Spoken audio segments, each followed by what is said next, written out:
जब कांग्रेस की नींव रखी गई थी तो सबसे बड़ी चुनौती इस देश को गुलामी की जंजीरों से आजाद करवाने की थी और पहला आंदोलन देश की आजादी के लिए शुरू हुआ। कांग्रेस की नीतियों के कारण, कांग्रेस की विचारधारा से देश आजाद हुआ और जब देश आजाद हुआ तो इस देश में सुई तक नहीं बनती थी। कांग्रेस पार्टी के पहले प्रधानमंत्री ने, पंडित जवाहरलाल नेहरू ने नीतियां बनाई और उन नीतियों के सहारे इस देश में लोकतंत्र की स्थापना हुई और जिस देश में सुई तक नहीं बनती थी उसमें सुई से लेकर हवाई जहाज का सफर कांग्रेस पार्टी की नीतियां, कांग्रेस पार्टी की विचारधारा, कांग्रेस पार्टी के कार्यक्रमों द्वारा स्थापित की गई।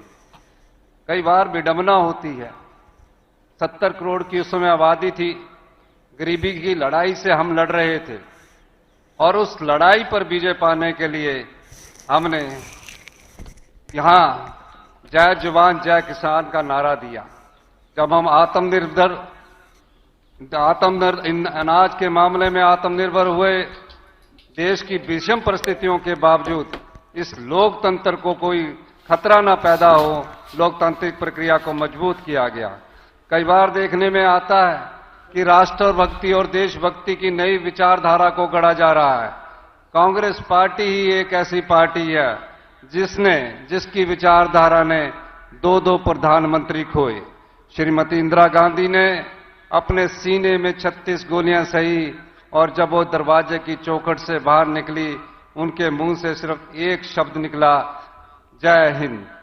उनके बेटे राजीव गांधी जी देश के प्रधानमंत्री नहीं बनना चाहते थे, पायलट थे, लेकिन कांग्रेस जनों ने जब उनसे मांग की वो देश के प्रधानमंत्री बने।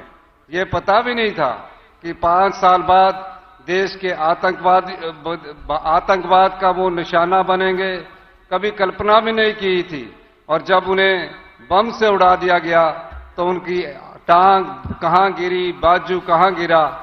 एक ही परिवार के 2 सदस्यों ने इस देश की एकता और अखंडता के लिए अपने प्राणों का बलिदान दिया।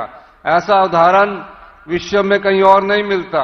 अगर कांग्रेस पार्टी के इतिहास को परखा जाए तो कांग्रेस पार्टी का इतिहास बलिदानों से भरा पड़ा है, त्याग से भरा पड़ा है। भारतीय जनता पार्टी का एक भी नेता बता दीजिए जिसने इस देश की एकता और अखंडता के लिए अपने प्राणों का बलिदान दिया गया। लेकिन आजकल नई प्रकार की परिभाषा को गढ़ा जा रहा है, राष्ट्रभक्ति की नई परिभाषा को भरा जा रहा है, देशभक्ति की नई परिभाषा को गढ़ा जा रहा है। ये वो कांग्रेस पार्टी है। चुनाव होते रहते हैं, लोकतंत्र में पार्टियां जीतती रहती है, लेकिन कांग्रेस की विचारधारा कभी खत्म नहीं हुई।